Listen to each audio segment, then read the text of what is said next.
तो चलिए बच्चों, आज हम शुरू करने वाले हैं आपकी स्टैंडर्ड 8 का यानी कि वर्ग 8वां का मराठी सब्जेक्ट। और उस मराठी सब्जेक्ट में आज हम देखेंगे 7वां पाठ, जिसका नाम है ध्येय पूर्तीचा ध्यास, यानी कि अपने मकसद को हासिल करने का जुनून। ध्येय यानी हमारा मकसद, और पूर्तिचा यानी उसको पूरा करने का, ध्यास यानी जुनून, यानी उस ध्येय को पूरा करने का जुनून, उस मकसद को पूरा करने का जुनून, ऐसा इस पाठ का नाम है।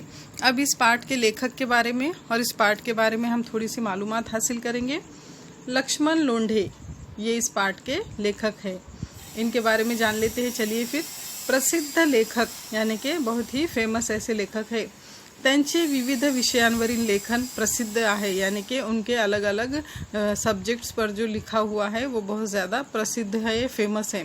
विविध वृत्तपत्रे व मासिके यातून त्यांनी लेखन केले आहे, यानी अलग अलग वृत्तपत्र यानी कि न्यूज़पेपर, कॉमिक्स, इसमें उन्होंने लेखन किया हुआ है। बालवयात मनाला भावलेल्या एका सुंदर पक्षाच्या भेटीसाठी या कथेतील मुलाचे मन ध्यास घेते, यानी कि बालवयात यानी कि बचपन में, मनाला भावलेल्या यानी कि उसके दिल को एक क्या होता है, एक पक्षी, एक सुंदर पक्षी, यानी कि एक सुंदर पक्षी उसके दिल को बहुत पसंद आता है, उसको बहुत पसंद आता है। उसको देखते ही उसको हासिल करने की उसके अंदर एक जुनून पैदा हो जाता है। एका सुंदर पक्षाच्या भेटीसाठी यानी कि उस खूबसूरत, सुंदर यानी खूबसूरत, पक्षांच्या यानी परिंदे के, उस खूबसूरत परिंदे के भेटीसाठी यानी उसको हासिल करने के लिए या उसको मिलने के लिए, या कथेतील मुलाचे यानी कि ये इस कहानी में जो लड़का है, मुलाचे मन ध्यास घेते, यानी ये जो लड़का है उसका मन क्या करता है, उसका दिल क्या करता है, अपने अंदर एक मकसद रख लेता है कि मैं इस पक्षी को हासिल करूँगा या उसको एक बार मैं पकड़ूंगा, ऐसा वो अपने मन ही मन में एक मकसद ठहरा लेता है। जीवनाच्या अंतापर्यंत त्याचा शोध घेण्याचा ध्यास चालू राहतो। जीवनाच्या अंतापर्यंत यानी जिंदगी के आखिरी वक्त तक त्याचा शोध घेण्याचा ध्यास यानी कि उसको ढूंढने का उसका जो मकसद है चालू राहतो, यानी वो हमेशा चालू ही रहता है, उसी मकसद से वो जिंदगी जीता है। शेवटी त्याची ध्येयपूर्ती होते, यानी आखिरकार आखिरी वक्त में उसकी ध्येयपूर्ती यानी उसका मकसद उसको हासिल हो जाता है।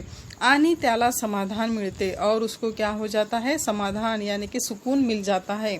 खड़तर परिश्रमाने ध्येय प्राप्ति होते, यानी कि बहुत मुश्किल चीज़ों को करते हुए, यानी खड़तर यानी बहुत मेहनत करके, परिश्रम करके उसका जो मकसद था उसको वो हासिल होता है। हा संदेश प्रस्तुत पाठातून मिलतो, ये संदेश यानी कि ये सीख हमको इस पाठ में से मिलती है कि अगर हमको किसी चीज़ को हासिल करना है तो उसके लिए हमें बहुत ज़्यादा मेहनत करनी पड़ती है, बहुत ज़्यादा परिश्रम करने पड़ते हैं और मुश्किल वक्त से गुज़रना पड़ता है, तभी जाकर हमें अपना मकसद हासिल होता है। प्रस्तुत पाठ हा लक्ष्मणायन या पुस्तकातून घेतला आहे, यानी कि ये जो पाठ है, आज जो हम पाठ पढ़ रहे हैं ध्येयपूर्तीचा ध्यास, ये पाठ लक्ष्मणायन या पुस्तकातून घेतला है, इस किताब में से लिया है, जिसका नाम क्या है, लक्ष्मणायन। तो चलिए फिर अब इस पाठ को अच्छे से पढ़ लेते हैं और समझ लेते हैं। आप भी इस पाठ को हमारे साथ साथ पढ़िए और इसके जो मुश्किल अल्फाज हैं उनके मीनिंग्स पेंसिल से उसके नीचे लिखिए, ताकि पढ़ते वक्त आपको आसानी जाए। आफ्रिकेच्या दक्षिणेकडील भागातल्या जंगलात राहणाऱ्या निरनिराळ्या आदिवासी जमातीत एक लोककथा प्रचलित आहे।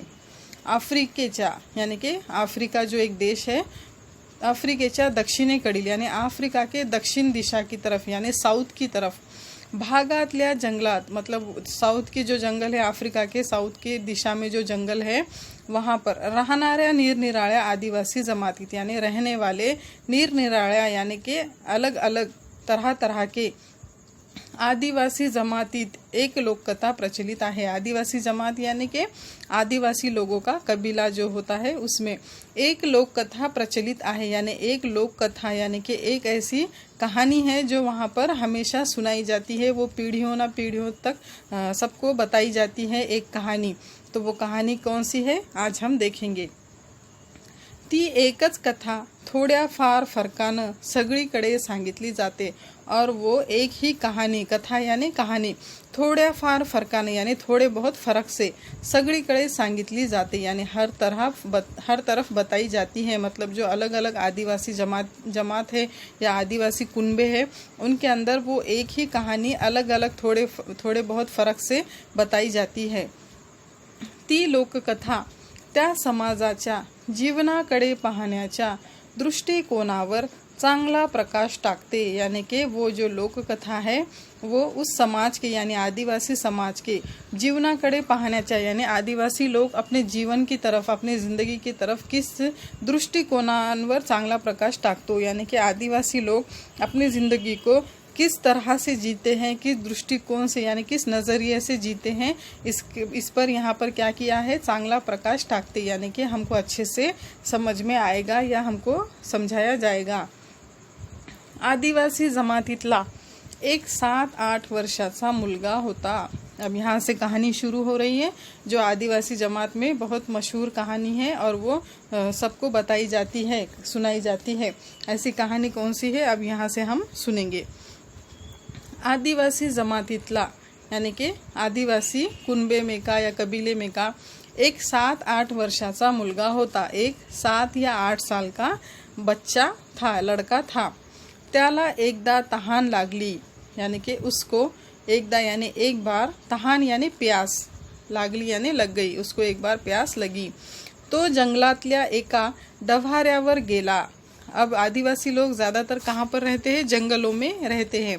तो उसने क्या किया, उस बच्चे ने, उसको जब प्यास लगी तो जंगलातल्या यानी वो जंगल में के एका डव्हाऱ्यावर, डव्हारा यानी एक पानी का छोटा सा गड़ा होता है, जैसे बहुत छोटा, मतलब तालाब से छोटा ऐसा पानी का गड़ा होता है जहाँ पे बारिश का पानी जमा होकर रहता है और वो लोग उसको पीते हैं। वहाँ के जानवर, परिंदे, इंसान, वो जो आदिवासी लोग होते हैं वो सब उस पर पानी पीते हैं, वो इस्तेमाल में लेते हैं।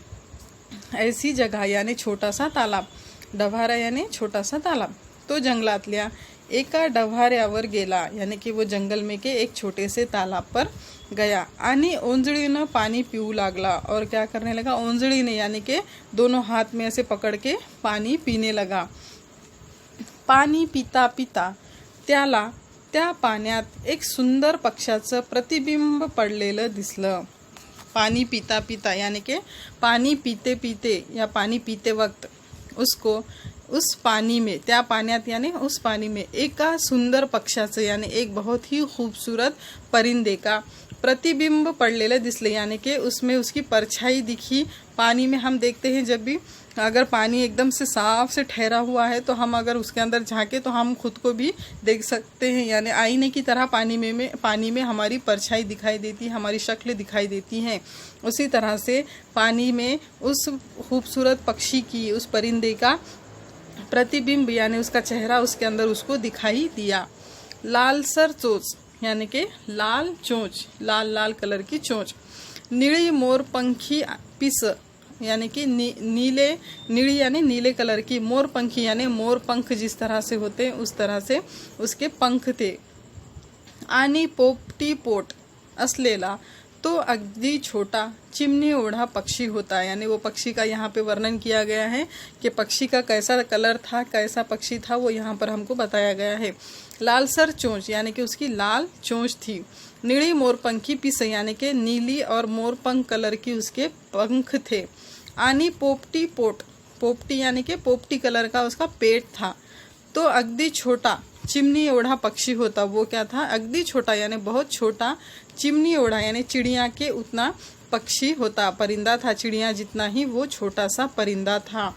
त्या डवऱ्याच्या बाजूलाच असलेल्या एका झाडाच्या फांदीवर बसून तो आपली शेपटी हलवत गाणं म्हणत होता, यानी कि उस छोटे से तालाब के बाजू में, डवऱ्याच्या बाजूलाच यानी उस छोटे से तालाब के बाजू में ही असलेल्या एका झाडावर, यानी कि वहाँ पर जो एक झाड़ था, फांदीवर बसून यानी उसके टहनी पर बैठकर तो आपली शेपटी हलवत गाणं म्हणत होता। शेपटी यानी उसकी दुम, वो अपनी शेपटी हिलाते हुए गाना म्हणत होता, यानी गाना गा रहा था या मीठी आवाज़ में टहटहा रहा था। तो मुलगा एक जंगलवासी असला तरी त्यानं इतका सुंदर पक्षी यापूर्वी कधी पाहिला नव्हता। तो मुलगा यानी कि वो लड़का एक जंगलवासी यानी असला यानी कि एक जंगल में रहने वाला, वो आदिवासी था लड़का, इसका मतलब वो जंगल में रहता था। जंगल में ही वो लोग अपना बसेरा बनाते हैं। तो वो लड़का एक जंगलवासी था, फिर भी तरी त्यानं यानी कि फिर भी इतना सुंदर पक्षी यानी कि फिर भी उसने इतना सुंदर पक्षी यानी कि इतना खूबसूरत परिंदा यापूर्वी कधी पाहिला नव्हता, यानी कि इससे पहले, यापूर्वी यानी इससे पहले कभी नहीं देखा था। त्याला तो इतका आवडला यानी कि उसको वो इतना पसंद आया, आवडला यानी पसंद आया, कि तो पानी प्यायचंही विसरला। उसको वो इतना पसंद आया कि वो पानी पीना भी भूल गया। प्यायचंही यानी पानी पीना, विसरला यानी भूल गया। आणि त्याचं मान वळवून वर पाहिलं, आणि त्यानं मान वळवून वर पाहिलं, और उसने क्या किया, अपनी गर्दन उठाकर ऊपर देखा। यानी कि वो पानी पी रहा था, तब उसको अचानक पानी के अंदर एक परिंदे का चेहरा दिखाई दिया। वो परिंदा इतना खूबसूरत था कि उस परिंदे को देखते ही वो पानी पीना भी भूल गया, और एकदम से अपनी गर्दन को मोड़कर उठाकर उसने ऊपर देखा, झाड़ के ऊपर। आणि नेमका त्याच वेळी तो पक्षी उत्तरेच्या दिशेने उड़ून गेला, और उसी वक्त क्या हो गया, वो जो पक्षी था, वो जो परिंदा था, उत्तरेच्या दिशेने यानी कि उत्तर दिशा की ओर उड़कर चला गया। मुलाला तो पक्षी पुन्हा पाहण्याची इच्छा होती, यानी कि उस लड़के को, उस परिंदे को फिर से देखने की इच्छा थी या ख्वाहिश थी। शक्य झालं तर त्याला तो पकड़णार होता, यानी कि अगर शक्य यानी मुमकिन, अगर मुमकिन होता तो वो उसको क्या करना चाहता था, पकड़ना भी चाहता था। त्याच्या मोरपंखी पिसांवरून अलगदपणे हाथ फिरवणार होता। उसके जो मोरपंखी पर थे उसके ऊपर से वो हल्के से हाथ फिराना चाहता था। त्याला गोंजारनार होता, गोंजारनार होता यानी कि उसको प्यार से सहलाना चाहता था, उसको अच्छे से अपने हाथ में लेकर उसको उसके पीठ को सहलाना चाहता था।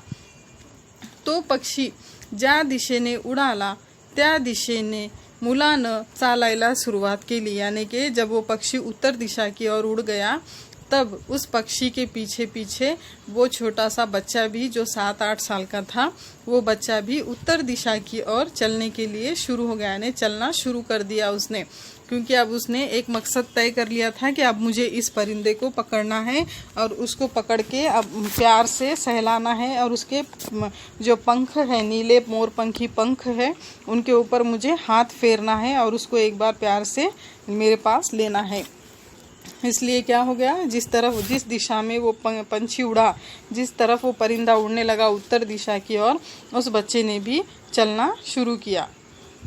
मुलाचं बालपण आणि तारुण्याचा काळ संपेपर्यंत तो त्याला ढूंढत शोधत होता, यानी कि लड़के का बचपना और जवानी खत्म होने तक तो त्याला ढूंढत, यानी कि वो उसको ढूंढते शोधत यानी ढूंढते फिरते घूमते रहा।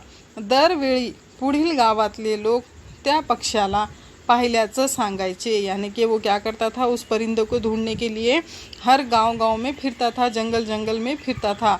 तो हर बार वो कि गांव के, अगर कोई गांव बीच में आता है तो उन वहाँ के लोगों को पूछता था कि क्या आपने ऐसा परिंदा देखा है। तो हमेशा लोग क्या कहते थे कि हाँ, हमने उसको देखा है, ऐसा लोग उससे कहते थे।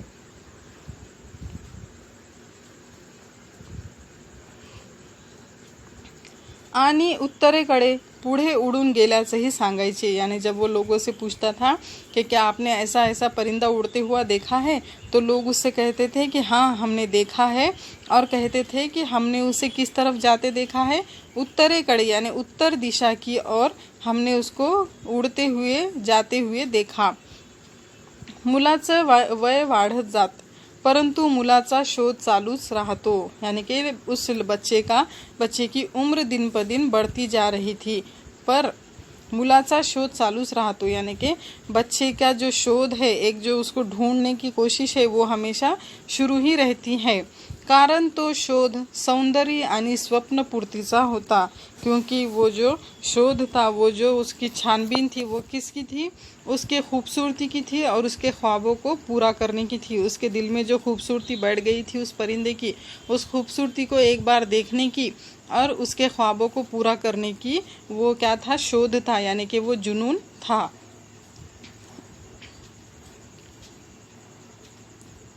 मुलगा अखेर म्हातारा होतो, यानी कि लड़का आखिर में क्या हो जाता है? बूढ़ा हो जाता है। माथारा यानी बूढ़ा हो जाता है।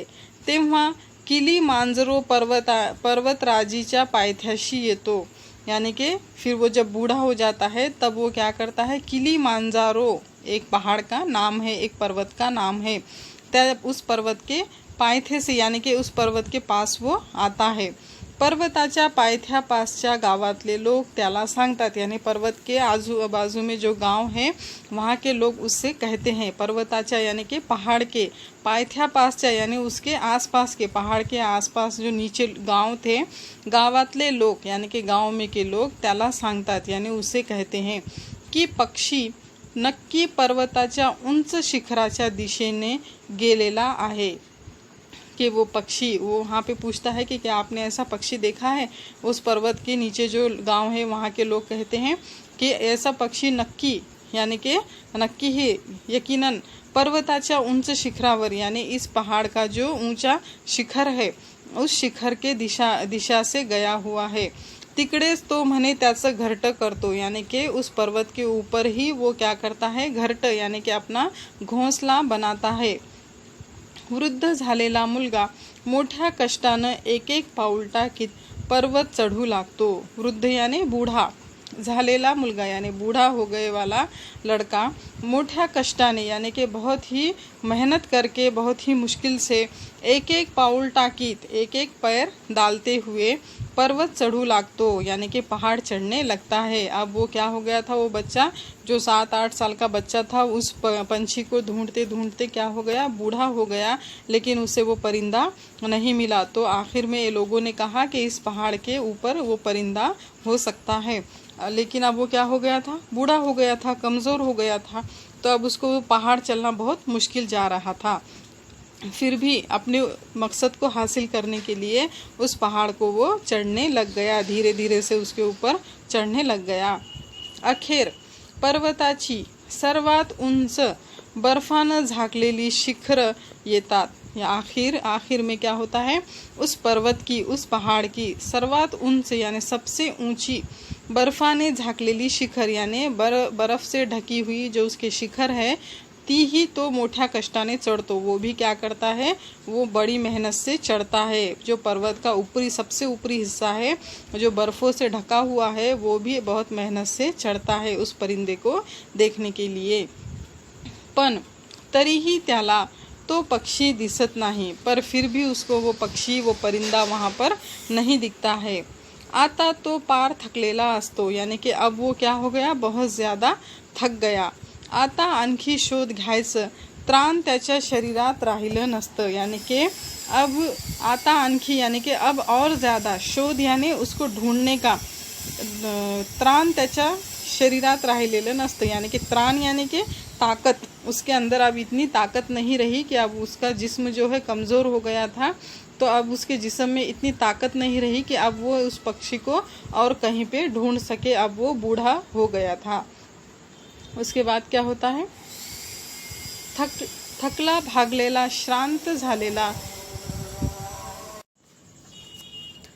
थकला भागलेला श्रांत झालेला तो बर्फाच्या शय्येवरच आडवा होतो।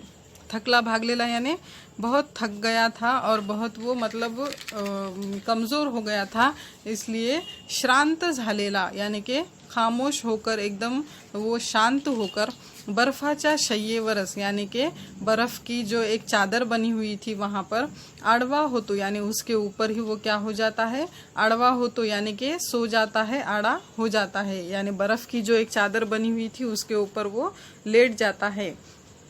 आणि मृत्यूची वाट पाहू लागतो, और क्या करने लगता है? मृत्यूची यानी मरने की, यानी कि अपनी आखिरी सांसें गिन रहा है। वो आखिरी वक्त में वो अपने मौत का इंतज़ार कर रहा है। वाट पाहू लागतो यानी इंतज़ार कर रहा है, अपने मौत का इंतज़ार कर रहा है।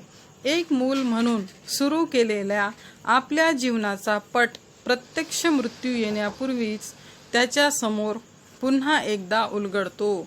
एक मूल यानी कि एक बच्चा, यानी कि कब से उसका ये जो उसके अंदर जो ये जुनून था, जो एक मकसद था उसका, ये कब से शुरू था? उसके बचपन से, यानी कि वो जब वो 7-8 साल का था तब से उसके अंदर ये जुनून था कि मैं उस परिंदे को हासिल करूँगा, एक दिन उससे मिलूँगा। तो उसका ये जो सफ़र था वो कब से शुरू हुआ? उसके बचपन से सुरू केलेला, यानी कि एक मूल म्हणून सुरू केलेला, यानी कि एक बच्चे के वक्त से शुरू किया गया हुआ आपला जीवनाचा पट, यानी कि अपने ज़िंदगी का ये जो वक्त है, प्रत्यक्ष मृत्यू येण्यापूर्वी, यानी कि एक मौत आने से पहले पहले त्याच्या समोर पुन्हा एकदा उलगडतो। उसके सामने अपनी सारी ज़िंदगी फिर से दिखाई देती है। मतलब उसके ज़िंदगी में उसने क्या क्या किया, किस किस तरह से वो फिरा, कौन कौन सी जंगलों में फिरा, कौन कौन से इलाकों में फिरा, और क्या क्या उसने अपने ज़िंदगी में किया उस परिंदे को हासिल करने के लिए।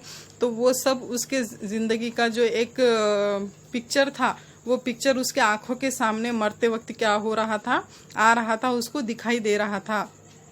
जीवनाच्या प्रत्येक टप्प्यावर, यानी जिंदगी के हर वक्त पर, हर टप्पे पर आपल्याला लागलेल्या सौंदर्याच्या ध्यासानं त्याला आपलं जीवन फुकट गेल्यासारखं वाटत नाही। यानी कि जिंदगी के हर वक्त पर उसको, जब वो ज़िंदगी के हर टप्पे में, जैसे बचपन, जवानी, बुढ़ापा, इन टप्पों से जब गुज़र रहा था, इन हालातों से जब गुज़र रहा था, तब उसको अपने ज़िंदगी में जो उसने सौंदर्याच्या ध्यासाने, यानी कि इस खूबसूरती को ढूंढने के लिए जो एक मकसद था उसका, उससे उसको ऐसा लगा कि मेरा जीवन जो है फुकट नहीं गया, यानी कि मेरी ज़िंदगी जो है ऐसे ही बिना मकसद के नहीं गई। मैंने अपने ज़िंदगी में कोई मकसद रखा था और उस मकसद को हासिल करने के लिए ही मैंने अपनी ज़िंदगी बिताई है। ऐसा उसको यहाँ पर वो सोचकर खुशी हो रही है।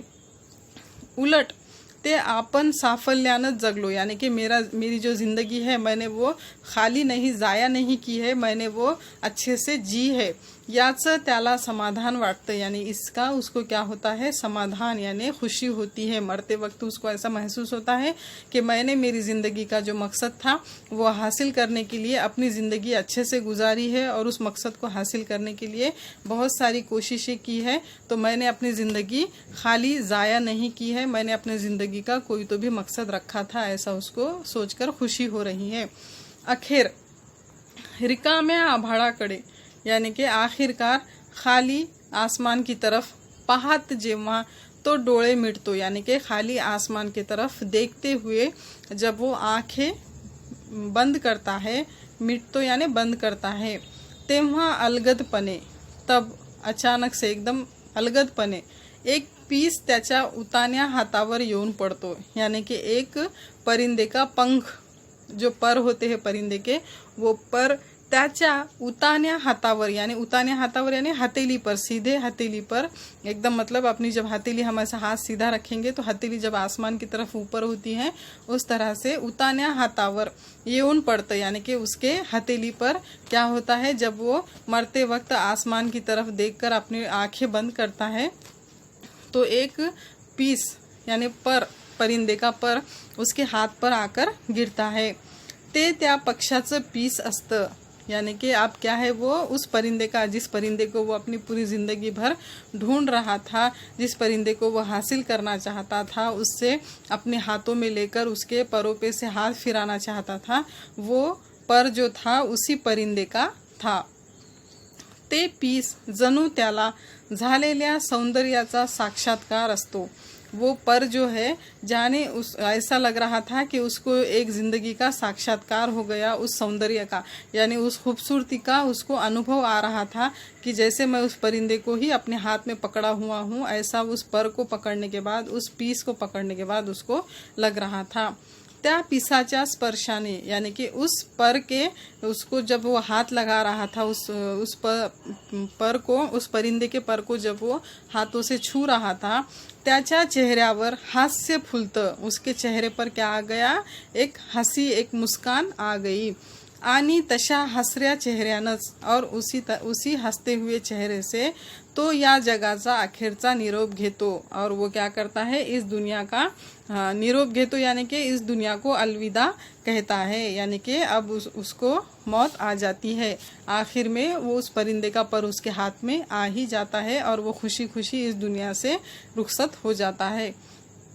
त्या आदिवासींच्या मते यानी उन आदिवासियों के जो कहना है उसका, उन लोगों का क्या कहना है हम यहाँ पर देखेंगे। तो मुलगा जगला ते एक परिपूर्ण जीवन असतो आणि म्हणूनच ही लोककथा शतकानुशतक सांगत राहण्याची प्रथा त्यांच्या चालत आलेली आहे। यानी कि वो जो आदिवासी लोग हैं उनका ऐसा कहना है, उनका ऐसा मत है कि वो लड़का जो एक ज़िंदगी जिया यानी एक परिपूर्ण, यानी कि उसने जो अपनी खुशी को हासिल करने के लिए, अपनी ज़िंदगी के मकसद को हासिल करने के लिए जो एक परिपूर्ण जीवन यानी एक पूरी ज़िंदगी जो उसने जी, वो क्या हो गई, उनके लिए एक मिसाल बन गई कि इस तरह से ज़िंदगी जीनी चाहिए। अपने मकसद को हासिल करने के लिए हर हद तक इंसान को जाना चाहिए।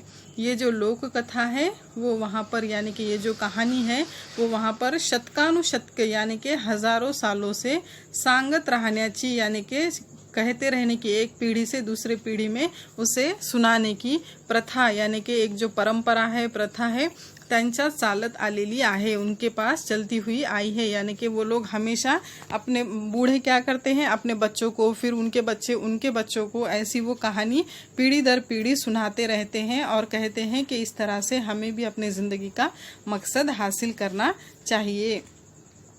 त्या मुलाला लागलेला त्या पक्षाचा ध्यास हा जीवनात अतिशय सहजपणे न लाभणारी गोष्ट असते। यानी कि उस लड़के को उसके ज़िंदगी में जो उस परिंदे का एक ध्यास लगा था, एक जो पागलपन उसके अंदर था, उस परिंदे को हासिल करने का जो जुनून था उसके अंदर, वो हर किसी को अपने जीवन में, अपने ज़िंदगी में आसानी से, सहजपने यानी आसानी से, बहुत आसानी से नहीं मिलता है, नहीं मिलने वाली चीज़ है। यानी कि कोई भी चीज़ इंसान को अपनी ज़िंदगी में आसानी से नहीं मिलती है, उसके लिए हमें बहुत मेहनत करनी पड़ती है।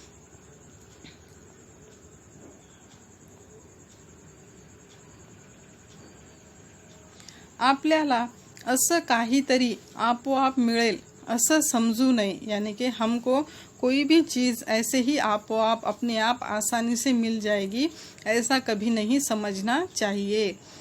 ते शोधून काढावं लागतं, यानी कि कोई भी चीज़ जो हमको चाहिए हमें उसे ढूंढ कर निकालना पड़ती है, मेहनत से उसे हासिल करना पड़ता है।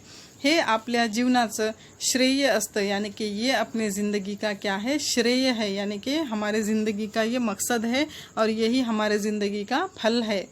एकदा ते मिळालं कि त्याच्या पूर्तीचा ध्यास लागला पाहिजे, और जब एक बार हमें अपनी ज़िंदगी का मकसद हासिल हो गया तो उसको पूरा करने का जुनून हमारे पास होना चाहिए, जोश हमारे पास होना चाहिए। नवे तो लागतोच, यानी कि वो जुनून, वो जोश हमको लगता ही है, हमारे पास होना ही चाहिए। तो ध्यास आपलं जीवन उजळून टाकतो, यानी कि वो जो जुनून है वो हमारे ज़िंदगी को रोशनी से भर देता है। पोटाची खळगी भरण्यापलीकडे, यानी कि पेट को भरने के अलावा, यानी कि सिर्फ ज़िंदगी में अपना पेट भरने के अलावा और ज़्यादा हमको काम है करने चाहिए, यानी कि सिर्फ पेट भरना ही हमारे ज़िंदगी का मकसद नहीं है। पोटाची खळगी यानी कि पेट की भूख, भरण्यापलीकडे यानी भरने के अलावा, जाऊ शकतो तो मानव, यानी कि उसके अलावा अगर कोई काम कर सकता है, उसके अलावा अपने ख्वाहिशों के लिए कोई जी सकता है तो वो सिर्फ कौन है, इंसान, मानव यानी इंसान। त्यालाच फक्त बुद्धी आहे, यानी कि उसी को सिर्फ बुद्धि है, यानी कि दिमाग है। त्यालाच फक्त वाचा है, यानी कि इंसान को ही सिर्फ क्या है, ज़बान है, बात करने की उसके अंदर ताकत है। तोच फक्त तंत्रज्ञान विकसित करू शकला आहे, सिर्फ इंसान ही टेक्नोलॉजी, तंत्रज्ञान यानी टेक्नोलॉजी, विकसित यानी उसका विकास कर सका है, टेक्नोलॉजी, नई नई टेक्नोलॉजी बना सका है।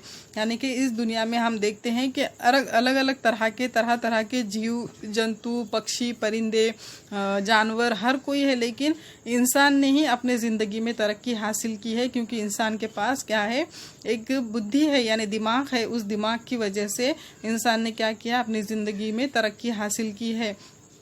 जानवर जो है सिर्फ अपना पेट भरने के लिए जीते हैं, लेकिन इंसान जो है अपने पेट भरने के साथ साथ और ज़्यादा टेक्नॉलॉजी और अपनी ज़िंदगी को बेहतर करने के लिए कोशिश करता रहता है. त्यालाच फक्त असे विचित्र ध्यास लागू शकतात, यानी की इंसान को ही सिर्फ ऐसा जुनून चढ सकता है. पण असले ध्यासच आपल्याला आपल्या पशुवत जीवनाच्या पलीकडे नेऊन ठेवतात. पर ऐसे जो जुनून है, ऐसा जो हमारा मकसद है, वही हमको अपने पशुवत जीवनाचा यानी कि जानवरों की तरह ज़िंदगी जीने से दूर ले जा सकता है. यानी कि खाना और सोना या पीना अपने ज़िंदगी में बस यही मकसद नहीं होना चाहिए. वो मकसद तो सिर्फ जानवरों का भी होता है. हमें उसके अलावा भी अपनी ज़िंदगी में बहुत सारे मकसद रखने चाहिए और उनको हासिल करना चाहिए. हा जीवनाचा ध्यास कोणता असावा, यानी हमारी ज़िंदगी का एक मकसद कौन सा रहना चाहिए, हे ज्याचं त्यानं ठरवायचं. ये जिसका उसने ही ठहराना चाहिए, या जिसके ज़िंदगी का क्या मकसद है वो खुद ने ही जानना चाहिए. कित्येकदा तो अपघातानं सापडतो, यानी कि कितनी बार तो इसमें हम हार जाते हैं, अपने मकसद को हासिल नहीं करते हैं, उसका यानी कि मुश्किल में गिर जाते हैं. आपलं जीवन उजळून निघण्यासाठी फार मोठं ध्येय असायला लागतं असं नाही. यानी अपनी ज़िंदगी, जीवन यानी ज़िंदगी उजळून निघण्यासाठी यानी कि चमकने के लिए या उसको रोशन करने के लिए फार मोठं ध्येय यानी बहुत बड़ा मकसद असायला लागतं असं नाही. यानी बहुत बड़ा मकसद ही होना चाहिए. ऐसा नहीं है कि हमको सिर्फ अपने ज़िंदगी में अगर कुछ हासिल करना है तो बहुत बड़ा बड़ा ही हासिल करना है, ऐसा नहीं है. हम छोटी छोटी चीज़ों में भी हमारा मकसद पूरा कर सकते हैं. आपल्या आजूबाजूच्या समाजातही अगदी छोटं छोटं ध्येय ठेवून जगणारी माणसं आढळतात. यानी कि हमारे आसपास के समाज में छोटे छोटे ध्येय यानी छोटे छोटे मकसदों के साथ भी जीने वाले बहुत सारे लोग हैं. आपल्या जीवनाच्या केंद्रस्थानी आपण स्वतः नसून दूसरं काहीतरी आहे. यानी कि हमारे ज़िंदगी के केंद्रस्थानी यानी ज़िंदगी का जो हमारा मकसद है वो हम खुद न रहते हुआ दूसरा कुछ तो भी होना चाहिए. असू शकतं याची जाणीव और हो भी सकता है याची जाणीव यानी इसकी जाणीव यानी इसका एहसास ज्या क्षणी होतो, जिस वक्त होता है, क्षणी यानी जिस पल होता है, तो क्षण वो पल साक्षात्कारी असतो. यानी कि हमको अपनी ज़िंदगी का मकसद बताने वाला होता है. आणि ज्या व्यक्तींना ही जाणीव होते त्यांच्या भाग्याला सीमा नसते. और ये जो जानीव है यानी कि ये जो एहसास है जिस इंसान को हो जाता है कि मेरी ज़िंदगी का क्या मकसद है और मुझे अपने ज़िंदगी को किस तरह से रोशन करना है, ये जिस इंसान को समझ जाता है उस इंसान के भाग्य यानी किस्मत की कोई सीमा नहीं होती है, यानी कोई हद नहीं होती है. इस तरह से हमने इस पाठ में देखा कि कैसे एक बच्चा अपने ज़िंदगी के मकसद को हासिल करने के लिए अपने मरते दम तक कोशिश करता है और इस ज़िंदगी को अपने उस मकसद को हासिल करता है. आज हमने यहाँ पर देखा है. तो बच्चों, अब इस पाठ को अच्छे से पढ़ने के बाद अब हम इसका स्वाध्याय कर लेते हैं. तो चलिए फिर आप अपनी नोटबुक निकाल लीजिए और इस स्वाध्याय को शुरुआत कीजिए. प्रश्न पहला, आकृति पूर्ण करा. यानी कि नीचे जो हमको एक डायग्राम दी गई है हमें उसे पूरा करना है. तो इसमें सामने लिखा है सुंदर पक्षी. सुंदर पक्षी के बाद हमें 4 एरो दिखाई दे रहे हैं और उसके बाद 4 बॉक्स में हमको कुछ लिखा हुआ दिख रहा है और उसके आगे 4 बॉक्स है वो पूरी तरह से खाली है. तो हमें उन खाली बॉक्स में उसकी किस बारे में क्या बताया गया है वहाँ पर लिखना है. तो जैसे पहले बॉक्स में है चोंच. चोंच यानी चोंच. तो चोंच किस तरह से थी उस पक्षी की? लालसर. तो हम यहाँ पर क्या लिखेंगे इसका उत्तर? पहले बॉक्स में चोंच के आगे लालसर. फिर दूसरा बॉक्स है पिस यानी उसके पर, पंख. तो पंख उसके किस तरह से थे? नीली मोरपंखी. कैसे थे? नीले और मोरपंख कलर के थे. उसके बाद है 3 नंबर पे पोट. 3 नंबर का जो बॉक्स है उसके अंदर क्या लिखा है? पोट. तो उसका पेट किस तरह से था? हमने धड़ा पड़े तब देखे थे. उसके पेट का जो रंग था वो किस तरह का था? पोपटी. तो यहाँ पर हम तीसरे बॉक्स में लिखेंगे पोपटी. उसके बाद है चौथा बॉक्स आकार. तो उसके आगे हम लिखेंगे उस पक्षी का, उस परिंदे का आकार कैसा था? अगदी छोटा यानी बहुत छोटा था। तो यहाँ पर हम लिखेंगे अगदी छोटा। एक बार फिर से इसके आंसर बता देते हैं।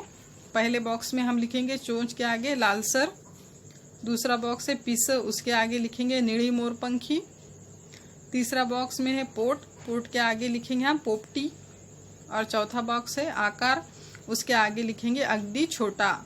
इस तरह से इस डायग्राम को हम पूरा करेंगे। उसके बाद है दूसरी जो डायग्राम है, अब इसे पूरा करना है हमें। आवडणाऱ्या पक्ष्यांबरोबर तुम्हाला काय काय करायचे होते, आवडणाऱ्या पक्षाबरोबर मुलाला काय काय करायचे होते, यानी कि उस बच्चे को जो पक्षी पसंद था, जो परिंदा पसंद था, उसके साथ उसे क्या क्या करना था और वो क्या क्या करना चाहता था, ये हमें यहाँ पर लिखना है। तो यहाँ पर भी 4 बॉक्स दिए गए हैं। उसमें पहला जो बॉक्स है उसके अंदर हम लिखेंगे पुन्हा पाहणे, यानी कि उसे फिर से एक बार देखना था। एक बार उसे पानी में देख चुका था उसकी परछाई को, लेकिन उसे फिर से एक बार आमने सामने देखना था। तो पहले बॉक्स में हम लिखेंगे पुन्हा पाहणे। फिर दूसरे बॉक्स में लिखेंगे पकड़ने, और वो क्या करना चाहता था, उसे पकड़ना चाहता था, एक बार उसे देखकर पकड़ना चाहता था। तो दूसरे बॉक्स में हम लिखेंगे पकड़ने। तीसरे बॉक्स में लिखेंगे मोरपंखी पिसावरून अलगद हाथ फिरवणे, यानी कि वो क्या करना चाहता था, उसके मोरपंखी जो पर थे उसके ऊपर से आराम से हाथ फेरना चाहता था। तो यहाँ पे तीसरे बॉक्स में लिखिए मोरपंखी पिसावरून अलगद हाथ फिरवणे, और चौथे इसमें लिखेंगे हम गोंजारने। गोंजारने यानी हड़ुवार हाथ फिरवने, उसके ऊपर आराम से हाथ फेरना चाहता था। इस तरह से हमने ये डायग्राम पूरे कर लिए हैं। अब हम देखते हैं प्रश्न दूसरा। प्रश्न दूसरा में देखिए यहाँ पर क्या है। वृद्ध झालेल्या मुलाने जगाचा निरोप घेताना केलेल्या कृतींचा आणि घटनांचा ओघ तख्ता तैयार करा, यानी कि जब वो बच्चा बूढ़ा हो गया था और इस दुनिया से रुखसत हो रहा था, तब उसने कौन कौन से काम किए वो हमको स्टेप बाय स्टेप यहाँ पर लिखना है। तो सबसे पहले हमें एक दिया गया है यहाँ पे, श्रांत वृद्ध बर्फाच्या शय्येवर आडवा पड होतो, यानी कि उस बर्फ की चादर पर वो क्या हो गया, एकदम से सो गया यानी आड़ा हो गया। उसके बाद उसने क्या किया, मृत्यूची वाट पाहू लागतो। उसके नीचे का जो खाली बॉक्स है उसमें हम लिखेंगे मृत्यूची वाट पाहू लागतो। फिर उसके बाद यहाँ पर दिया गया है जीवनाचा पट पुन्हा एकदा उलगडतो, यानी जिंदगी का उसका जो एक रास्ता है वो एक बार उसको फिर से दिखाई देता है कि मैंने ज़िंदगी में क्या क्या किया है और क्या क्या मुझे हासिल हुआ है। उसके बाद के बॉक्स में है रिकाम्या आभाळाकडे पाहतो, यानी कि खाली आसमान की तरफ देखता है, और देखने के बाद क्या करता है, जेव्हा डोळे मिटतो तेव्हा अलगदपणे एक पीस उतान्या हातावर येऊन पड़तो, यानी कि अब इसके बाद कौन सा हादसा हो रहा है उसके साथ। जब हमने पाठ पढ़े तब हमने देखा है कि जेव्हा, आप इस बॉक्स में लिखिए नीचे के, जेव्हा डोळे मिटतो तेव्हा अलगदपणे एक पीस उतान्या हाथावर येऊन पड़तो, यानी कि जब वो मतलब अपनी मौत का इंतज़ार कर रहा होता है और खाली आसमान की तरफ देख रहा होता है, तभी अचानक उसके आंखें बंद होते वक्त उसके एक हथेली पर उस परिंदे का पर आकर गिरता है। फिर उसके बाद क्या होता है, सौंदर्याचा साक्षात्कार, यानी कि उसको उसकी खूबसूरती का एहसास हो जाता है। फिर उसके नीचे सबसे लास्ट वाला जो बॉक्स है उसमें हम लिखेंगे हसऱ्या चेहऱ्यानंच तो जगाचा अखेरचा निरोप घेतो, यानी कि हंसते हुए चेहरे से अपने मकसद को हासिल करने की जो खुशी है, उस हंसते हुए चेहरे से वो इस दुनिया से अलविदा कहता है, इस दुनिया से चला जाता है। तो आखिर के बॉक्स में लिखेंगे हसऱ्या चेहऱ्यानंच तो जगाचा अखेरचा निरोप घेतो। इस तरह से हम इस डायग्राम को पूरा करेंगे। अब इसके बाद है कारणे शोधा। प्रश्न तीसरा है कारणे शोधा। जंगलवासी मुलगा पाणी पिण्याचे विसरला कारण। अब जो जंगल वासी लड़का था, जो आदिवासी लड़का था, वो पानी पीना भूल गया। तो क्यों भूल गया, इसकी वजह हमको यहाँ पर लिखनी है। तो लिखिए मराठी में इसके आगे, त्यानं इतका सुंदर पक्षी यापूर्वी कधी पाहिला नव्हता। त्याला तो इतका आवडला की तो पानी पीण्याचे विसरला। यानी कि उसने इतना खूबसूरत परिंदा इससे पहले कभी नहीं देखा था और वो परिंदा उसको इतना पसंद आया कि वो पानी पीना भूल गया। ऐसा हम इसका आंसर लिखेंगे। अब उसके बाद है आ, जंगलवासी मुलाचा पक्षाचा शोध चालूच होता, कारण। इसका मतलब है जंगलवासी मुलाचा यानी कि उस जंगल में रहने वाले लड़के का, पक्षाचा शोध यानी कि उस परिंदे का जो शोध था, एक जो उसको ढूंढने की कोशिश थी, चालूच होता यानी उसकी कोशिशें चालू ही थी। कारण, इसकी वजह हमको लिखनी है। तो शोध सौंदर्य आणि स्वप्नपूर्तीचा असतो, यानी कि वो शोध क्यों कर रहा था कि उस शोध से उसको उसकी खूबसूरती देखनी थी और यही उसके ख्वाबों को पूरा करने वाला था, इसलिए उसको ढूंढने के लिए वो बच्चा कोशिश कर रहा था। उसके बाद है ई, वृद्ध झालेला मुलगा उंच पर्वत चढ़ू लागतो, कारण। यानी कि जब वो बच्चा बूढ़ा हो जाता है फिर भी वो क्या करता है, उस परिंदे को ढूंढने के लिए ऊंचे पर्वत पर चढ़ जाता है, ऊंचे पहाड़ पर चढ़ जाता है, क्योंकि पक्षी पर्वताच्या उंच शिखराच्या दिशेने गेलेला आहे, तिकडेच तो म्हणे त्याचं घरटं करतो, असं लोकांनी सांगितल्यामुळे वृद्ध झालेला मुलगा उंच पर्वत चढ़ू लागतो। यानी कि जब लोगों ने उससे कहा, उस पर्वत के आसपास जो गांव थे वहाँ के लोगों ने उससे कहा कि वो जो परिंदा है वो इस पहाड़ के ऊपर घर बनाकर रहता है, ये जब उसको मालूम हुआ तो वो उस पहाड़ पर चढ़ गया। इस तरह से आज हमने इस पाठ को अच्छे से पढ़ लिया है और इसको समझ भी लिया है और इसके स्वाध्याय भी लिख लिए हैं। आप भी इसको अच्छे से पढ़िए और स्वाध्याय को सॉल्व करने की कोशिश